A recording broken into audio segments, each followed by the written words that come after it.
강미경의 행동은 더 과감하고 소름이 끼칩니다. 강미경은 정신을 잃은 김은혜 씨를 바로 병원에 데려갔다고 경찰에 진술했는데요.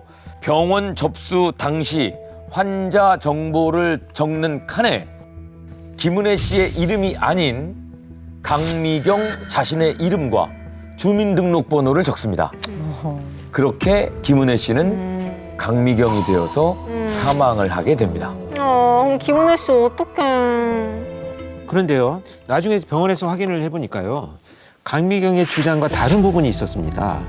의식을 잃은 김은혜 씨를 병원에 데려갔다는 말과 달리요, 의료진들은 병원에 온 김은혜 씨의 상태가 이미 사망한 지가 1시간 정도는 지난 것 같다라고 증언을 한 겁니다. 그러니까 응급실에 도착을 했을 때 김은혜 씨 옷에는 구토와 타액이 과하게 분비된 흔적이 있었고요.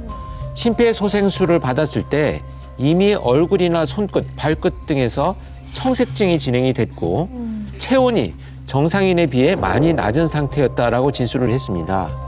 네, 거기에다가 의심스러운 정황이 또 있었습니다.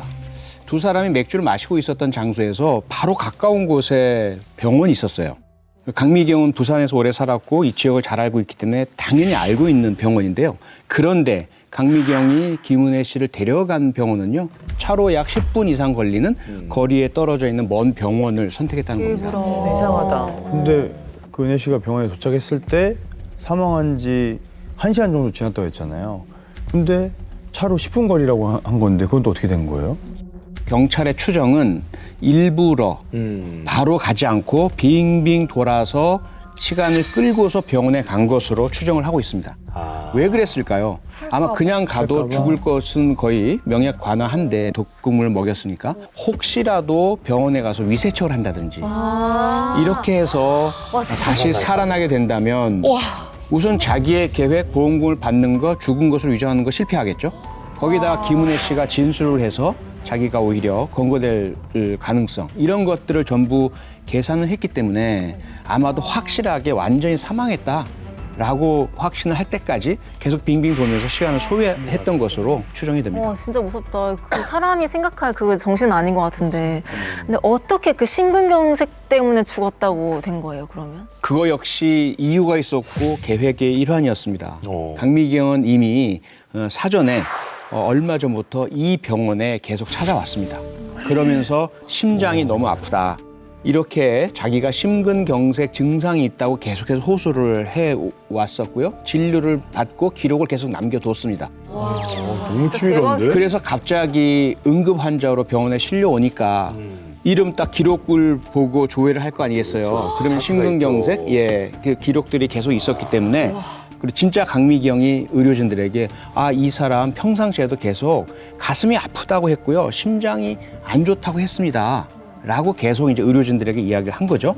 그러다 보니까 이미 강미경 이라는 이름 속에 계속 쌓여 있었던 심근경색의 진료 기록, 그 다음에 실려온 환자 옆에 보호자가 가슴이 아프다고 호소했다, 평상시에도 심장이 안 좋다고 했다, 이것이 합쳐지면서 강미경으로 기록된 김은혜 씨의 사인이 심근경색으로 기록되게 된 것이었죠.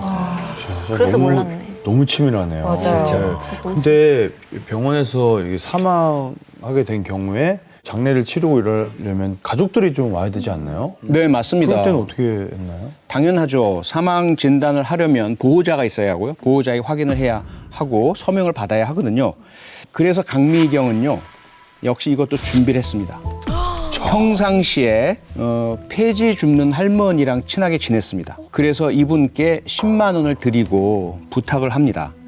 친한 동생이 가족도 없이 갑자기 혼자 사망했는데 장례를 치르려면 가족이 있어야 한다고 합니다. 그러니까 와서 엄마인 척 좀 연기 좀 해주세요, 이렇게 부탁을 했던 것이죠.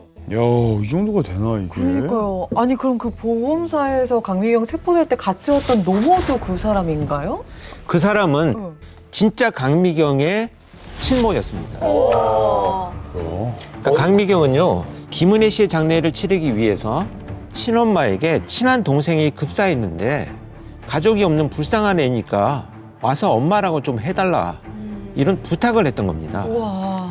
사망보험금을 받을 때도 강미경의 요청으로 함께 갔던 거고요. 와, 아니 그러면 그때는 엄마가 같이 간 거면 강미경의 어머니는 보험 사기 치려는 걸 알고 있었던 건가요? 평소에도 뭐 한통속인 거예요? 네, 그렇습니다. 엄마도 딸의 범행에 대해서 일부분 알고 있었던 것으로 보여집니다. 아니 근데 자기 친엄마까지 범행에 끌어들인 거는 너무 무서운 거고. 그래도 김은혜 씨한테는 안 미안한가? 그러니까 어떻게 그래? 그렇게 강미경으로 신원이 바뀐 김은혜 씨는 사망 하루 만에 화장됐습니다. 그 때문에 말 그대로 시신 없는 살인 사건이 됐고 부검도 할 수 없어서 사망한 사인을 밝히지 못하게 된 겁니다. 야, 이건 김은혜 씨만 너무 억울하잖아요. 어린 나이에 취업을 해서 새 삶을 살고 싶었을 텐데 이렇게 한순간에 죽다니. 자, 비록 시신은 없지만 강미경의 범죄 행위를 명확하게 밝히고요. 죄를 물어야 됩니다. 그래서 경찰은 포기하지 않고요. 강미경의 모든 것을 조사하기 시작을 합니다. 그러다 강미경에 대해서 새로운 사실을 알게 됐는데요. 사건 발생 약 5개월 전에 학력을 위조해서 창업 대출금 5천만 원을 편취하려다가 사기 혐의로 고소를 당했다는 거였습니다. 야, 근데 이게 인생 자체가 다 사기인 게 그 거짓말 덮기에 또 거짓말하고 이러니까 뭐가 진짜인지 모를 정도로 와, 참 대단하네요. 어떻게 보면 또.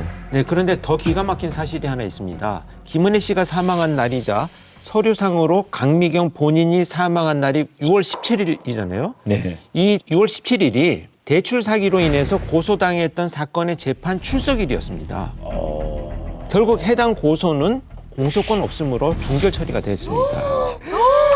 진짜? 아니, 그것까지 되나? 무섭다. 너무 계산적이라서 더 소름 돋는 것 같아.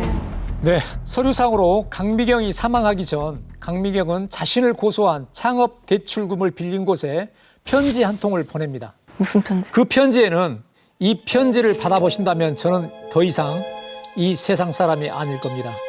견딜 수 없어 이런 극단적인 방법을 택합니다라고 적혀 있었습니다. 참. 야, 그냥 겉으로는 뭔가 빛의 화덕이다가 스스로 좀 생을 마감한 것처럼 그렇게 또 편지를 쓴 거네요. 말이 그거 안 다 돼. 거짓말이잖아요. 그러니까요. 와, 말이 안 돼. 아니 근데 정황 증거들은 지금 다 있는데 중요한 시신이 화장을 해서 없어졌기 때문에 이거 어떡하죠?